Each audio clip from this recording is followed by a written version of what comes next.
Hey there, if you're ready to take your mobile notary and loan signing business to the next level, you're in the right place. Welcome to the Sign and Thrive podcast with Bill Soroka, that's me, and friends. Let's go and get it. Go and get it. Go and get it. You won't go and get it while the night is young. Hey everyone, as you're going out and getting it, remember that time is money. If you want to save 15 minutes per appointment and still stay in compliance and best practice standards for your notary journal, check out the Notary eJournal by Jurat Inc. It's designed to help improve your workflow and efficiency, and it allows you to capture signatures and fingerprints digitally right on your phone or tablet. This is the journal of the future. If you're ready to save time, money, and wow your customers, try the Notary eJournal for just $1 at notarycoach.com/eJournal.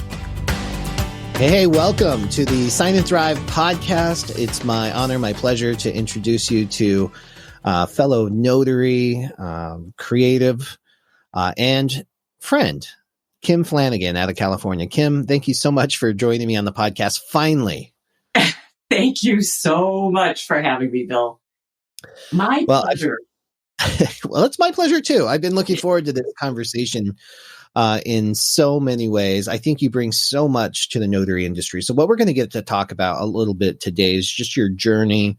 I love origin stories. So we're going to kind of start with how you got here, some of the hurdles that you've overcome, and some of the skill set you brought from your corporate career into this business. And then one thing in particular I love talking about with you is your passion, the passion that you bring to your customers' experience on this. So I'm excited to share your story. But first, let's jump right in there. How you came from a corporate job. How do you end up becoming a mobile notary and loan signing agent in Palm Desert, California?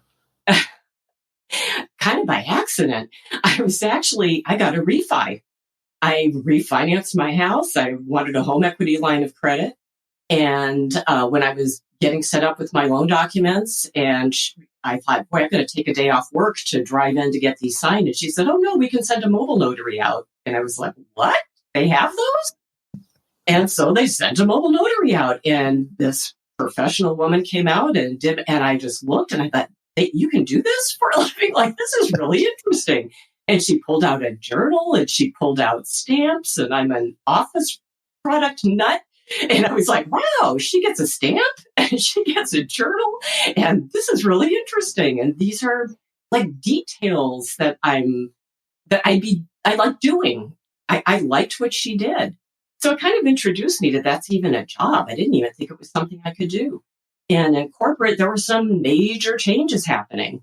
And I was asked to get up at 3 or 3:30 in the morning, which don't tell anybody, but I like getting up at those hours. Yeah, right. On your own terms, though, right? Yeah, on my own terms. But I found myself getting up at 3:30 in the morning and training people in India how to do my job. So I kind of saw the writing on the wall, and corporate offered a really nice package to thousands of people. And I decided to take them up on it. And I remembered the notary that came to my house. And I was thinking to myself, at my age, I'm in my 60s. And I'm going to be competing with not only people that could be my children, but could be my grandchildren. And it was so daunting, the thought of being back out in the workforce. And I have to work. I'm not in a position to retire right now. And it just seemed like something that I could do and that I enjoyed doing. And so that kind of opened the door for me. How long did it take from that point, that realization, to starting your business? It was really kind of gradual. I was in a situation, I had some time limitations. I had the honor and privilege of being a caregiver for my mother. And she was very handicapped toward the end. And I had some limitations with how much time I could spend away from home. So I wasn't able to do loan signings so much. But the beauty of it was I had time to study. I wanted to learn what other notaries knew.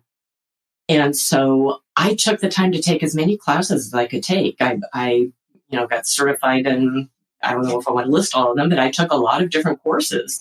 and hopped on different calls and tried to hear what other notaries were going through. And so I was just kind of trying to learn things during that time. So it just was a little bit at a time. So I became a signing agent and took classes. And when I could go out on quick appointments, I would do notary work. And it just kind of grew. It just kind of evolved slowly for me.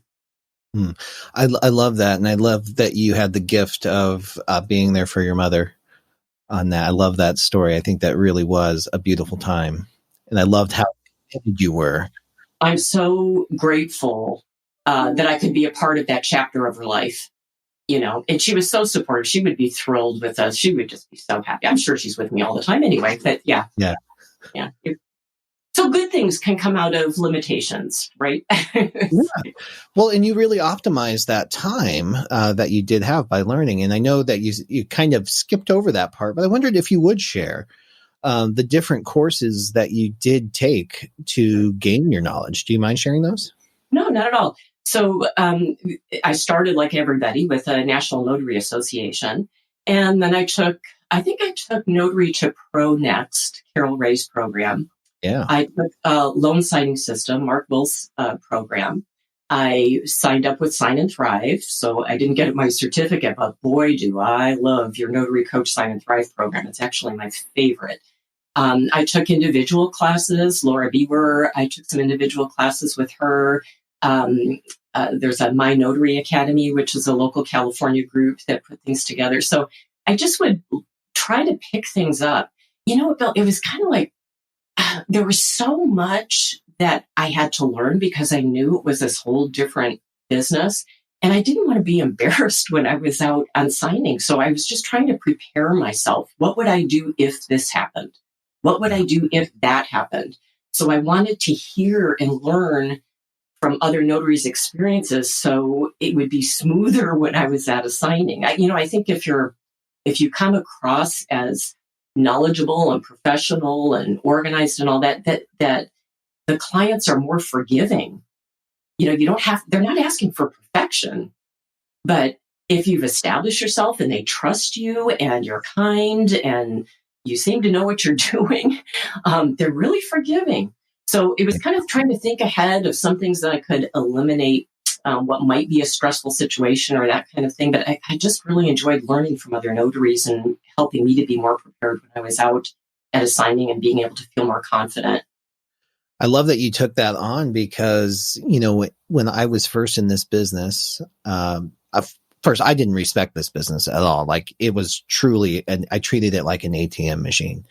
I needed money to fund I was running like 5 or 6 different businesses. So I didn't fully appreciate what it was that we were doing here. So every signing appointment was so stressful for me because I was terrified I was going to look foolish because I hadn't taken that time. Back then, there wasn't even training courses to teach you how to do this in the first place, right? So it was so stressful. And it wasn't until I refined my systems and I got my scripts down and the flow down. And then I realized, all these appointments are run pretty much the same. If you can systemize your processes, it frees up your mind to connect with the signers. And when you connect, it changes the entire energy of the appointment. I think that was one of the things that makes me so passionate about your Sign and Thrive program, because other people have scripts and everything is fine, but yours are so well thought out that they answer people's questions before they even know to ask them. And it kind of sets the tone and gives permission and I love your script. The one that starts with, I'm an independent notary and my job today, and I'm not going to go into the details. Everybody can find it on Sign and Thrive, but it's so brilliantly done to me. And you just start realizing that when there's processes and tools that work well and the flow of it and the beauty of it, and it frees you up to really enjoy the experience so much more. So, I remember in other times where you're kind of aware that there's processes in place, but you really don't want to jump through the hoops and go ahead and do it and I'll be fine. I don't really need to memorize that script. I'll just kind of wing it when I'm out there. I've kind of heard it before. I'll be fine. But really, if you take the time to learn the script, just do over and over and over and over and over. Once you do it, then you're home free forever. Yeah. It just frees you up for years now. You've got that behind you. So when you're out at the signing, I have so much more fun with people. It really does. It's less clutter in my head of what I have to remember because I know the scripts and I know things are flowing well and I can just really enjoy them and get to know them and enjoy the whole experience so much. But I'm just so grateful for your scripts. They were life changers for me. Well, thank you so much. I'm so glad that they served you so well because that was a game changer for me as well. And I started to enjoy them too. And I started to enjoy the people. I'm like, okay, bring on your questions, bring on the engagement, right? You can make eye contact because you're not terrified. I used to avoid eye contact because I was like, oh my gosh, if I make eye contact, they might ask me a question, So it's like head down in the paper, be sweating into the paper. And then you forget that there's another human being on the other side of that table having some kind of experience, and it reflects on the entire up the chain, right? The escrow officer looks bad, the loan officer looks bad, the home builder looks bad. If you show up and you don't know what you're doing, or you're just buried in the paper. If I could put a plug in, because we're talking about, if anybody's interested, if you go into the Sign and Thrive course and use the magnifying glass and you search for the word full, Full, and it pops up, watch a full signing. I tell people this all the time. 18 minutes of Bill doing a full loan signing, and I watched it over and over and over and over and over and over again. And just those scripts set you for anything else that might come up. It doesn't matter. You don't have to know every single document, but to have the right scripts with the right documents and everything just flows better. Well, I'm so glad that served you. And honest opinion, you've taken all of the major classes and courses. For somebody who is brand new, like literally no mortgage, no housing experience, based on the main programs that you've taken, where would you send people? Would it be Notary to Pro for the foundations? Would it be LSS with Mark? Would it be to Sign and Thrive? Where would you send somebody who's totally green on this and just wants to get started? Oh, boy. Go to a coach. Go to Bill. It's just, there's so many different factors. You know what I think? Many of these classes have that free trial period. And I know you have one too. And I think you just have to find, like you said before, you've got to find what speaks to you. And try out the free trials and see what speaks to you. But here's what I think too. Even though you've taken a course, you can always learn from more courses. I always thought if you learn one thing, only one thing from a course or a lecture or an experience, it was worth it. That one thing may be a game changer for you later on, even if it seems like a minor thing. And so I just take as much as I can. Take what you can at the time that you can and what you can afford, and take advantage of the free trial periods. Look at YouTube, see what rings true to you. I just think Sign and Thrive is just so robust, and there's just so many wonderful, supportive people and modules and where to go and who to ask and different things to consider. And you know what? Hop on calls, and they can ask questions to the experts, to you guys, to the coaches. That's awesome. I love what you're, the reality is there's always room for improvement. And I think this is probably why we connect so well. Like we've developed a friendship even outside being mentors and coaching, because we think a lot alike. And there is, I adopt a similar policy, whether I'm reading a book or I'm attending a conference or I'm taking a class. I remove the pressure of having to learn everything that's in there and apply everything, right? That's overwhelming. And most people don't implement because it's so overwhelming. Like they step out of a conference on Sunday and by Monday they've forgotten what they've learned and they don't implement anything. That was me for the first half of my life, right? But no, I just take one thing that I could implement that could change everything. And that has changed everything. I can completely shut down. I remember last year I took a mastermind class, and on the first day, like I spent thousands of dollars to be part of this mastermind. And on the first day, the idea came to start Side Hustle Lounge podcast. And that's all I wanted.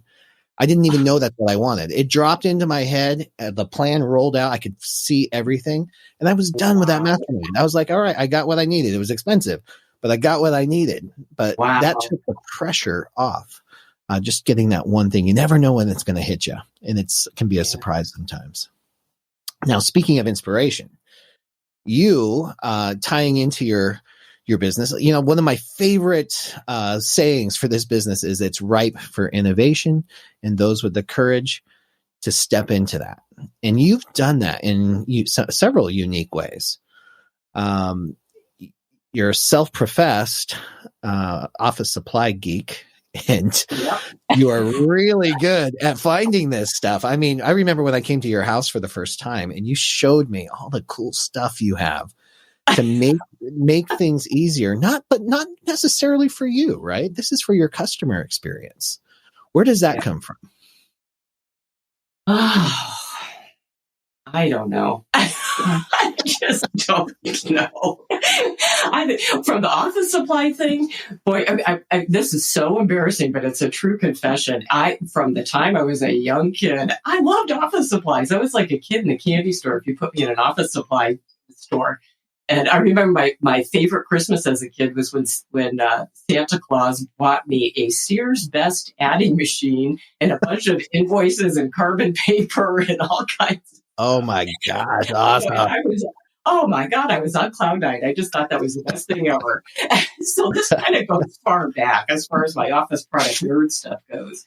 But as far as like doing stuff, I like to put myself in other people's shoes. I like to imagine what they're going through and what it must be like for them. I remember when I did my refi and how many hoops I had to jump through and how long it took and how stressful it was. And, all the phone calls and all the emails and all that. And I remember how I just wanted to feel relief that it was done and behind me and over. And so when I go to somebody's house, I kind of think of what they've been going through. And I just try to make it easier for them. I really do want them to feel at ease. It's just really important. I love feeling at ease. I love when I'm at ease. I want them to feel at ease. I just want them to feel like they're in good hands and that it's going to be okay. And we're in this together and let's get through this and, get on with your life and that kind of stuff. And so I just think of things that might be helpful to them. Like when I first walk in to an appointment, they're expecting, the notary shows up. Well, I always start kind of with a joke when I walk in because I don't pack light bill. I mean, you talk about my stuff, man. I've got my rolling bag that I bring in. And so when they see me coming, I'm sure they're scratching their heads. They think it's just the notary.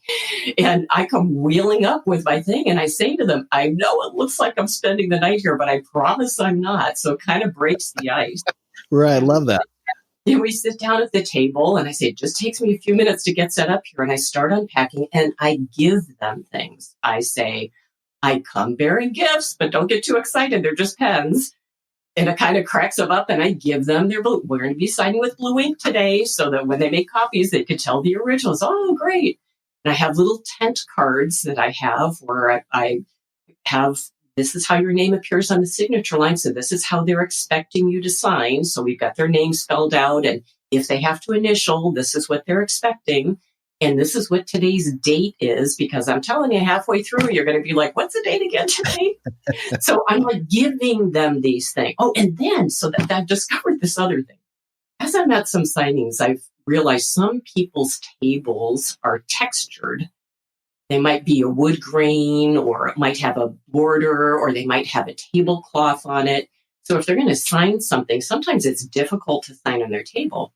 So I found these little magazines that our local zoo puts out to the members. So they're like little newsletters and they're thin little magazines. But I got the local zoo to give me a bunch of them. And so when I go out, when I'm giving them their pens, I'm also giving them this cool little magazine for the local zoo. And I just say, hey, I brought these because sometimes it's easier for people to write on these than write directly on the table. And they're, oh, this is great. So I keep setting stuff up. So you think about it, it's like, I haven't even started the appointment yet. And I've just been giving and giving and giving. You know what I mean? That's their perception. I haven't asked anything of them yet. I haven't done anything. I'm just here's for you. Here's a pen. This is to help you this. This is to help you that. This is to help you this. Ready to go? Like I get my stuff set up, and it changes things. You can just see the difference in them. It's like, oh, this is going to be different than my last notary. Yeah, I love that. So how does that translate? Do you find that your signings, first, do they go more smooth and efficient? And two, do you find that you almost have a friend at the end? Absolutely. Oh my gosh. I had an appointment yesterday with one of my clients. She had to reschedule. She doesn't feel good. I was taking her to the zoo yesterday. So yeah, I get 5-star reviews afterwards. I get people texting me, thanking me so much. I get emails from clients. I get clients saying, oh, I had such a wonderful experience. Do you happen to know? And they'll want to know something about the zoo. Or so, you know what? I thought of 2 things that I tend to have in my back pocket. One is my local zoo, which is rated number 7 in the country. And many people haven't been there or don't really know how cool it is. And the other is I have a really cool little restaurant, a new restaurant that opened that's really good. And I have some of their menus. So part of I've got all my scripts going, so I don't have to worry about the scripts so much. But in between, we have these little conversations, and it makes it more human. And so I'll ask them, we'll talk about the zoo or we'll talk about the restaurant. And it just really opens things up. And they're so thankful that, wow, I wasn't expecting this. And you even gave me tips on good places to eat, or you even gave me tips about the zoo. I hadn't even thought of that. It just changes things. It just makes it so comfortable. It's a positive experience. It's really good. Yeah, I can see where that would totally warm things up. And again, I think this is how I relate to you so well. That's exactly what I do. We move from just being a transaction at the table. Yep. We're not rolling our eyes like, oh, you're just a paycheck to me. We're going to run through these paperwork and we're going to sign, date, and stamp stuff. But this is a human experience. This work actually matters to me. The other thing that I really picked up from your story is that you are a resource to your network. When you talk about the zoo and your passion for the zoo, I got to be on the receiving end of that. And I had no idea that there was a world-class zoo or a zoo at all in Palm Desert. And when you gave us a tour with me and my mother, were passing through, and you took us on the tour, and I love the, my gosh, the leopards? The cheetahs. The cheetahs. Yeah, that's what I'm going for. We do have a leopard. We do have Zoya the leopard, but I think you're referring to my cheetahs. How could I forget? But that was Bela, Sudi, and Kali, by the way. I love that you're that passionate about it. And I love that you share that with your customers, because that passion comes through. And I think that it's going to help you have those transformative relationships. And restaurants too. And this is for the listeners too. I love that you have these in your back pocket. You always have something that you can talk about in your local area. Because guess what? Your signers are usually locals in your area. So having a restaurant has really helped me too. You asked me where the best breakfast place is, best breakfast burrito, coffee I like. You want a good martini, I can send you where to go. So I always have those in my back pocket too. So I love that you're doing that. That's huge. It opens them up and you learn more. That's like, oh, yeah. You heard this one? Have you been to this one? And it kind of loosens things up and goes there. Yeah. Yeah.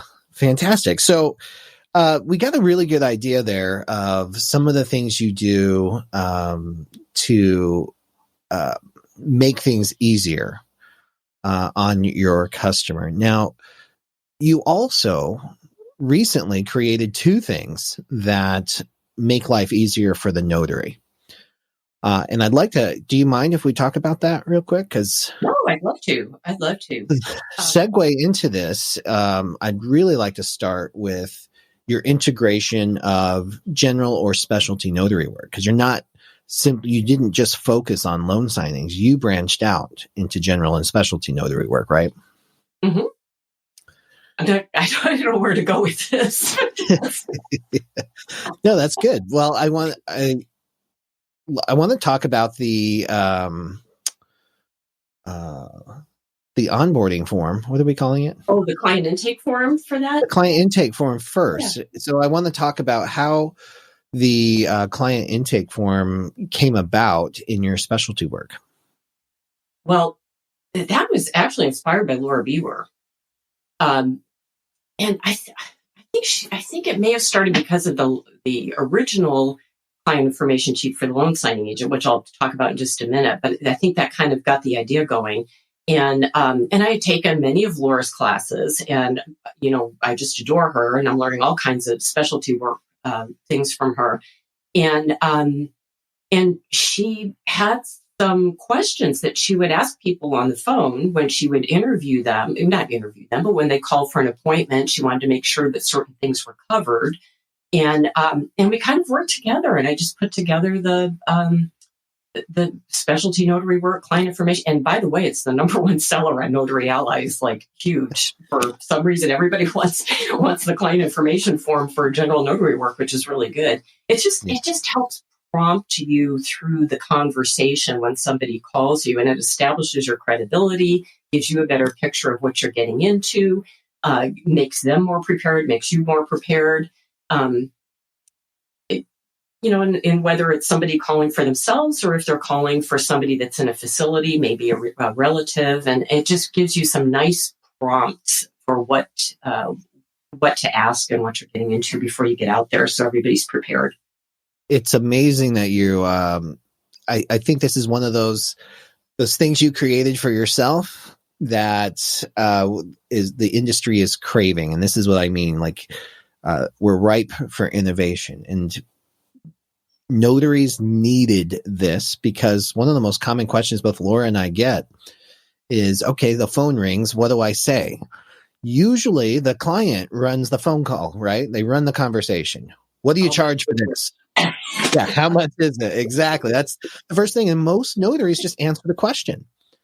But if you pause and take that gentle control, that was from Carol Rea. That's one of the favorite quotes from her, is you take gentle control, whether it's an appointment or a conversation, and you start asking probing questions. What that does is you get to demonstrate your expertise.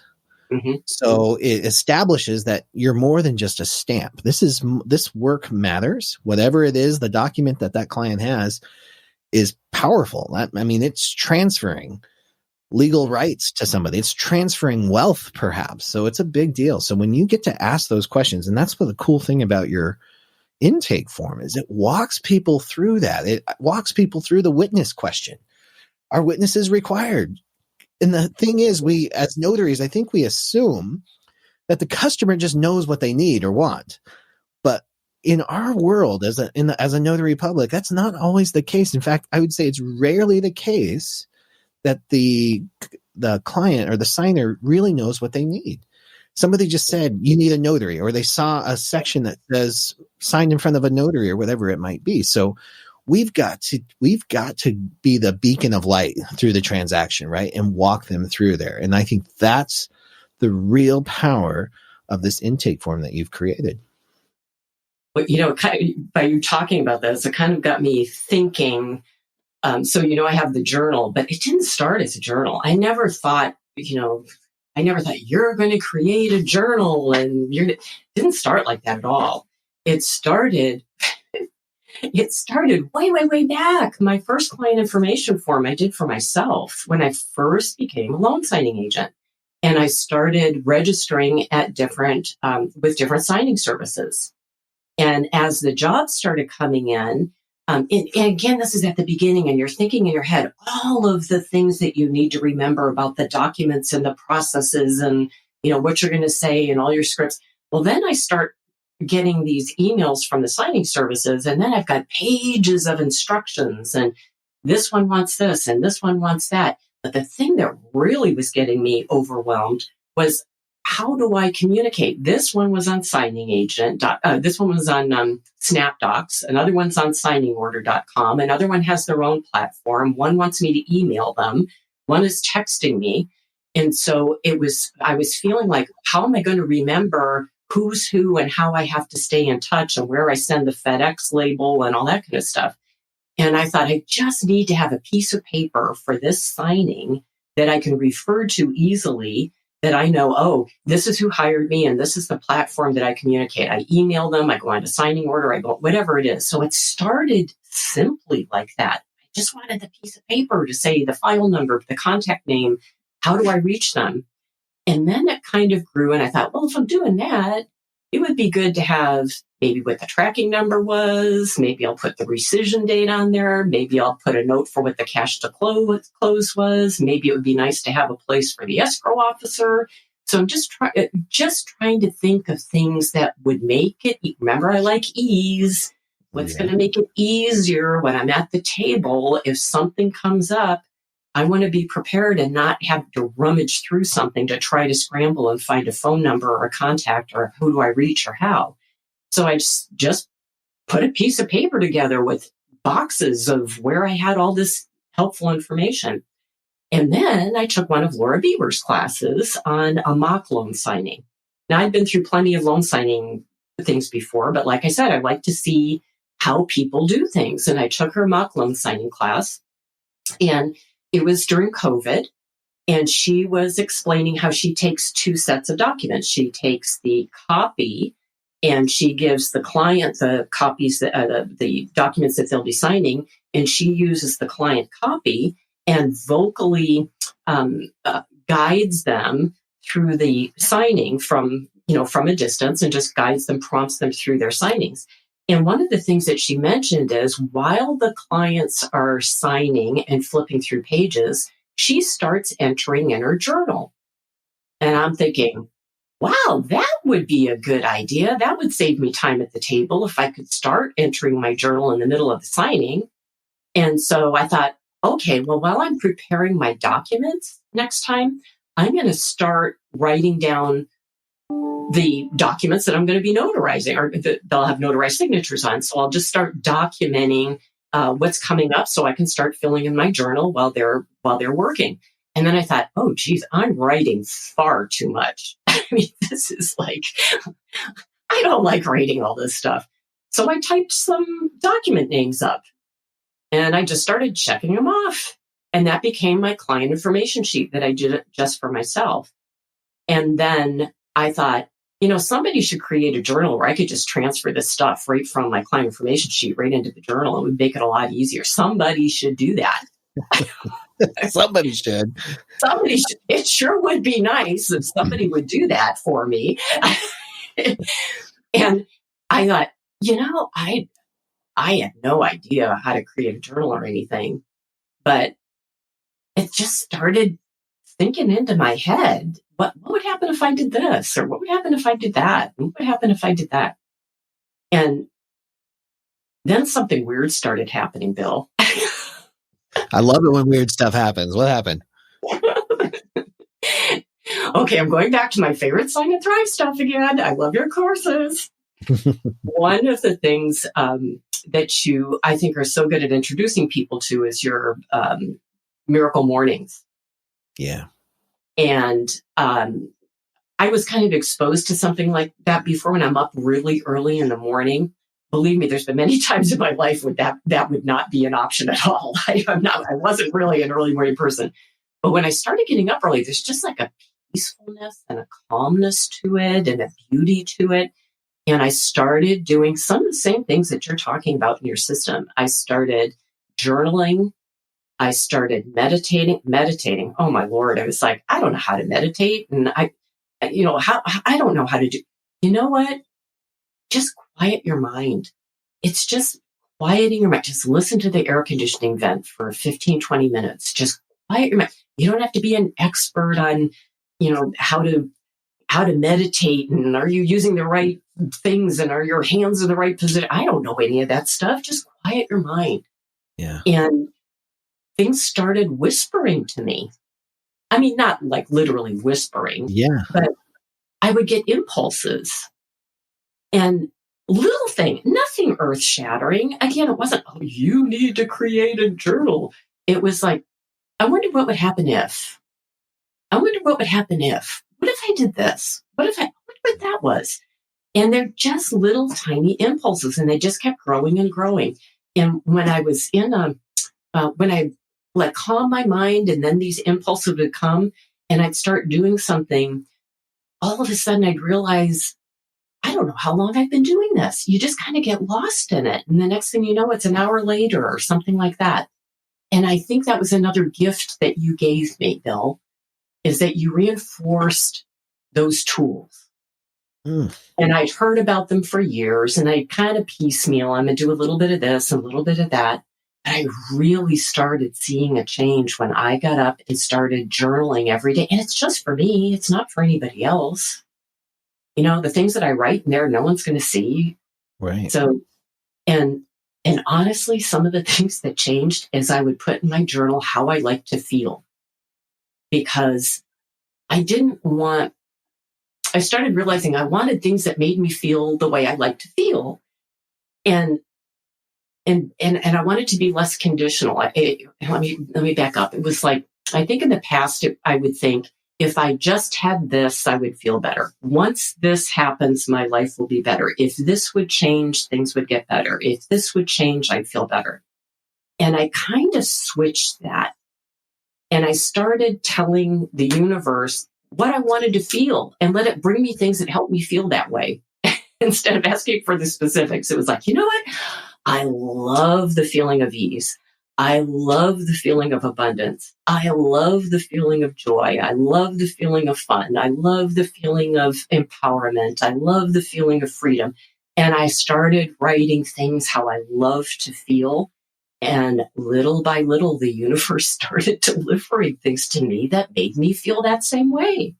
And that's kind of how it little by little all unfolded. And it went from a client information sheet to a journal, which I knew nothing about, knew nothing on how to do anything like that. And it was just the little hints. I just listened to the hints and I got out of my own damn way. Yeah, I love it. Thank you so much for sharing kind of it's the internal dialogue that goes along with creation. And there's sometimes no explanation for it. So I love your description of this. And I think it was Oprah that said, listen to the whispers. And I think that's exactly what she's referring to. It's just, sometimes it yells at us, right? Like, it's like, hey, you got to do this. But more often than not, I found that it's just those little hints as you describe them. What if questions? What if it did go this? What if it was easy to do this? What if you tried this? Exactly. And just by your phrasing, what if, changing your self-talk even a little bit makes all the difference in the world. And I know we had a conversation recently about this because, doing this journal, I didn't know anything. I didn't know anything about the details or manufacturing and printing, and I didn't know any of that stuff. And I would realize my self-talk is that I don't know. I don't know how to do this. I don't know what that is. I don't know what I'm doing. I don't know. Well, that attracts more of I don't knows. And somewhere along the line, I heard the expression, it's going to feel so damn good when I figure this out. And I started saying that instead of I don't know. I started thinking, it's going to feel so damn good when I figure this out. I don't know what this is yet, but it's going to feel so damn good when I figure this out. And so does it? Huge difference. Yeah, it really does. It really does. It really does. I think that's one of the, that's what I respect about you so much, Kim, because this was not an easy process. Like, you've had to jump through some hurdles and go through some challenges throughout the whole business process. But this project in particular, creating a journal, this was not easy for you. This was out of your comfort zone completely. And I remember having those conversations. Not only did you take on the design, the manufacture, the printing, the distribution, but then you also had to learn how to build an e-commerce site where you could sell this, right? And I'm not techie, so that was like, I'm surprised you got on this podcast. I know. No, just kidding. No, that's true. But the fact that you figured that out, I think it's just so impressive, and I'm so excited for you to see where this goes. But let's talk a little bit about the actual journal and what we've kind of seen the inspiration, the design, how that flows. What makes your Notary Ally journal special? Well, it goes back to I did it for me. I really didn't do it for anybody else. And me being an office supply nerd and paper stationery appreciator, I wanted it to be nice. I wanted it to look nice. I wanted it to feel nice. I wanted it to be logical. I wanted it to protect me if I got challenged in court. I wanted it to be a professional reflection. I wanted clients to be impressed when I pull it out, for them to be like, whoa, I've never seen that. And you know what? It's amazing how many clients comment on it. So the journal, I made it in color print, which I think is the first original only color notary journal out there. So color is an option. I do have a black and white version as well. But I wanted it to be comfortable to write in. So I wanted it to lie flat. I didn't want, the binding to get in the way. I wanted nice heavy paper, so when I wrote on it, the ink didn't show through to the other side. And I just wanted it to have all these components, so I didn't have to remember things. I just wanted to be able to kind of follow it and check, and have to think a lot less and write a lot less. And I know when people first see it, it's probably a little on the overwhelming side. Just like anything new, when you see anything you haven't seen before, there's a little bit of an adjustment. Like, what am I looking at here? And then once you realize, you take a moment to take a look and see how different it is. And then it just flows so beautifully. When you see something new and you get a little more familiar with it, the more familiar you get, the easier it gets. The easier it gets, the more you like using it. Yeah. And let me tell you, this thing, it just functions so beautifully, especially when you use it with the client information form. And it just flows so smoothly when you're at the table. And it speeds up my journaling like you would. I'm now, because of the process, by me using the client information form, as a preparation document where I have all the contact information on the front side, and on the back side of the client information form, I have all the details about the notarization. So when I'm in the signing, I take that information and transfer it quickly to the journal. And my journal is ready typically long before they're finished signing. So it's just check. And I get such a kick. I was just at a signing yesterday when she was saying, I've never seen a journal like that before.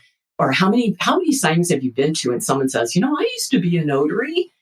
And then I've never seen a journal like that before. Yeah. And everybody wants to touch it. They just want to touch it. Well, as a fellow papyrophiliac, we learned what that is, the lover of paper. I got to say, I was the same thing. When I first touched that, I couldn't stop touching it. I just ran my hand over it, and I want to just turn the pages on it. Yeah, I love a product that does that. And it's pleasant to write on. Like, I use high quality pens. It responds really well to high quality pens. What is that, 80-pound paper?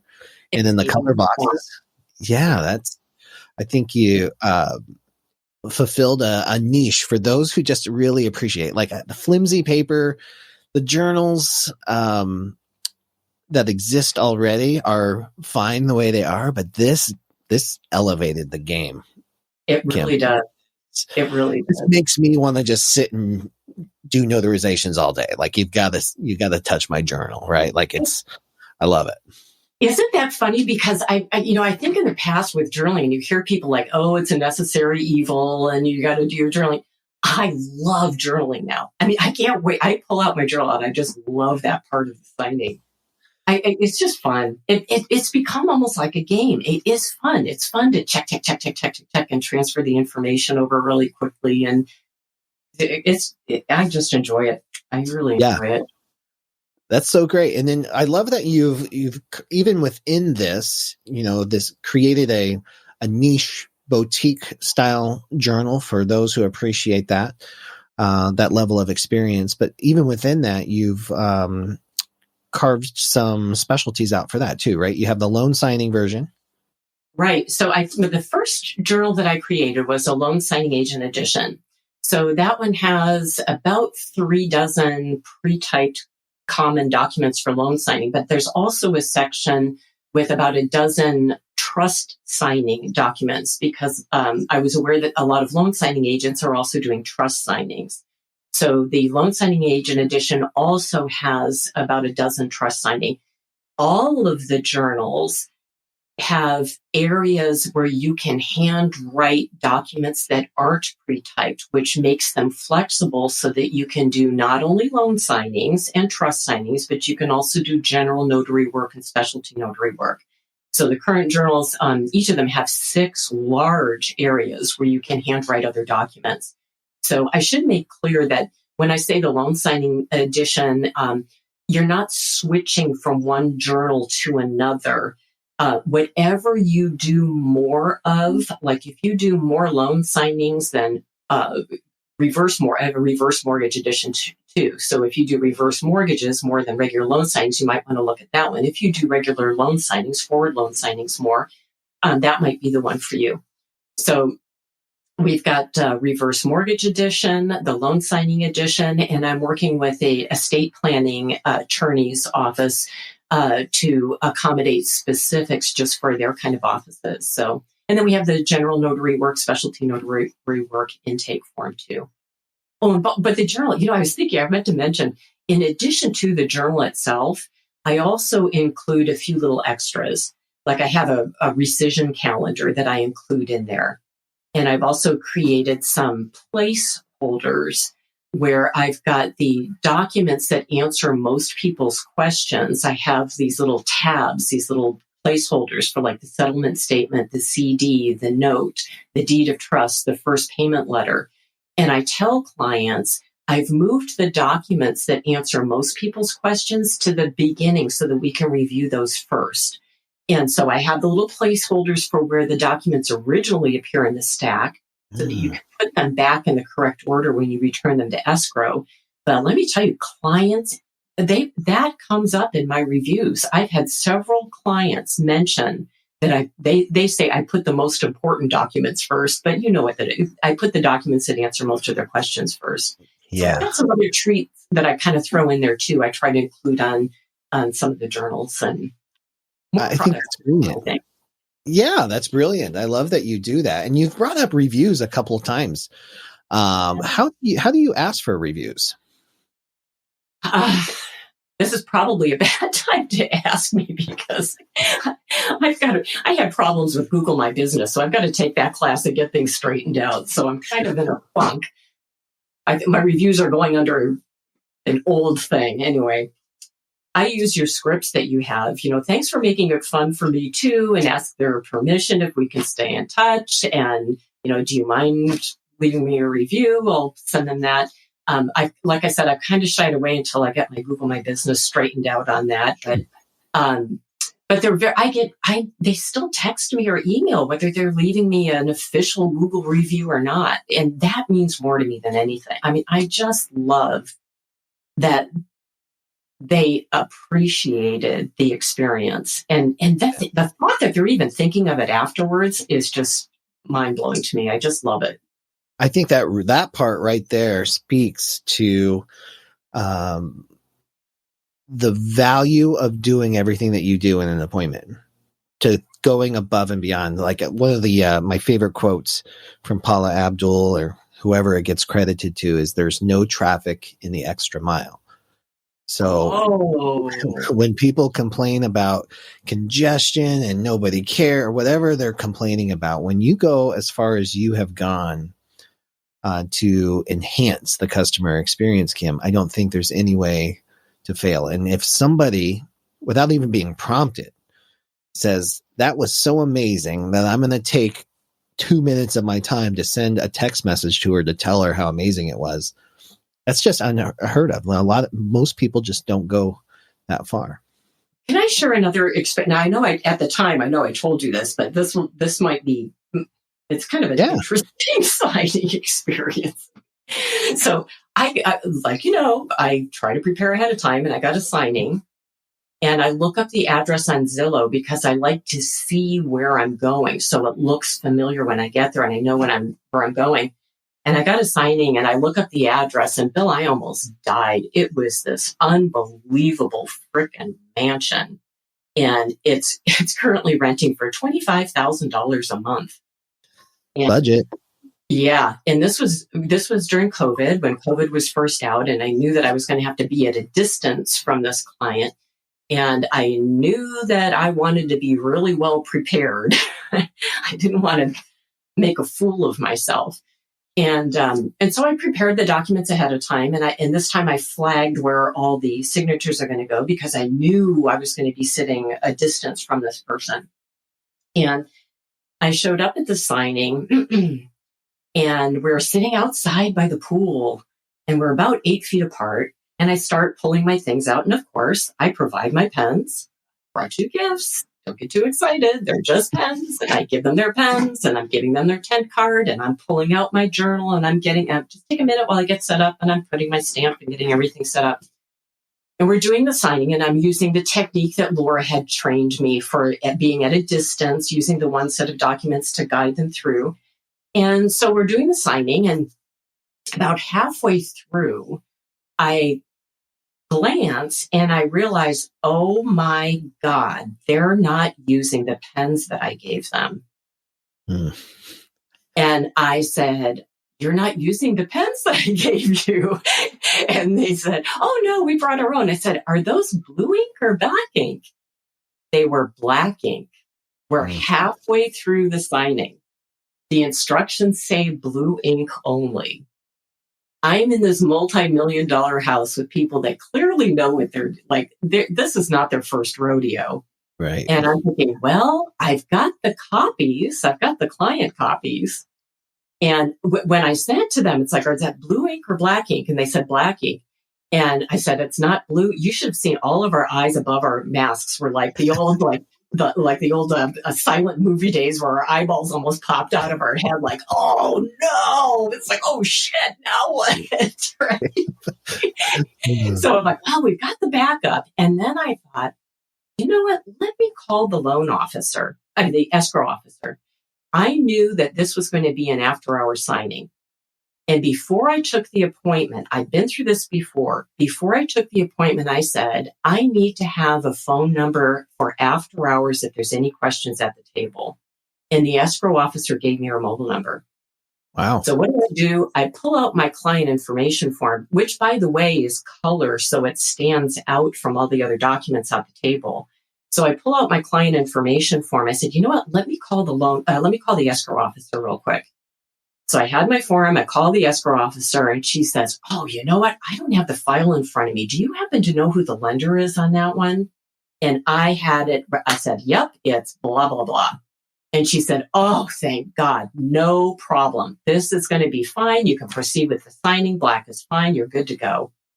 Oh, nice. I hung up the phone. We kept going. Everything's fine. At the end of the signing, the wife says to me, you know, we do a lot of these. Turns out they've been investing in real estate for 30 years.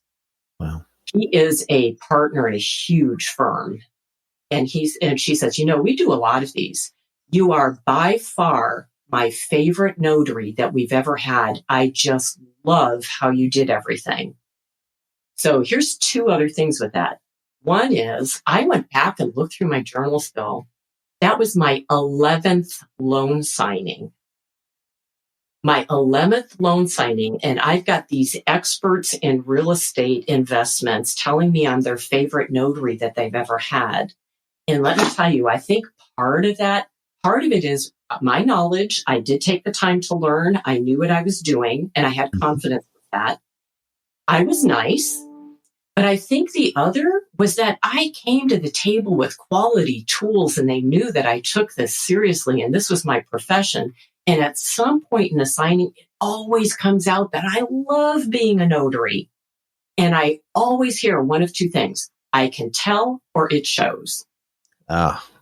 And this same couple, 6 months after that signing, he went online and gave me a 5-star review. 6 months later. That's amazing. I know. I was telling my husband, I said, I swear to God, I'll bet they invested in another property and had a lousy notary and it made them think of me and what it doesn't for you.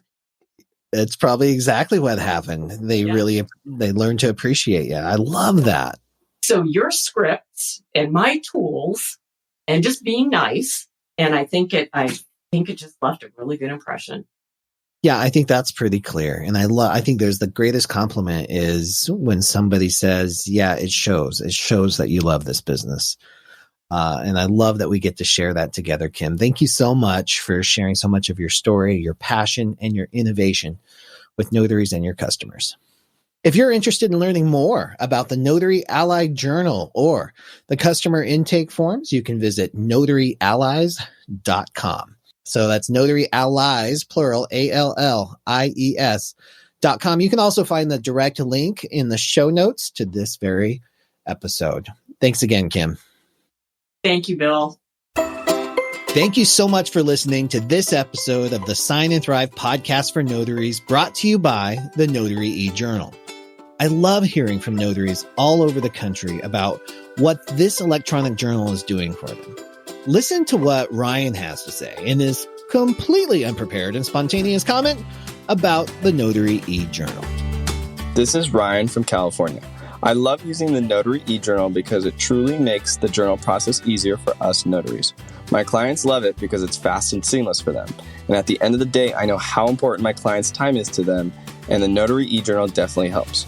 Overall, it's a great tool for a notary to have at their disposal, and is definitely something I would suggest all notaries to try out. Thanks, Ryan. You heard the man. Check out the Notary e-Journal for just $1 at notarycoach.com/e-journal.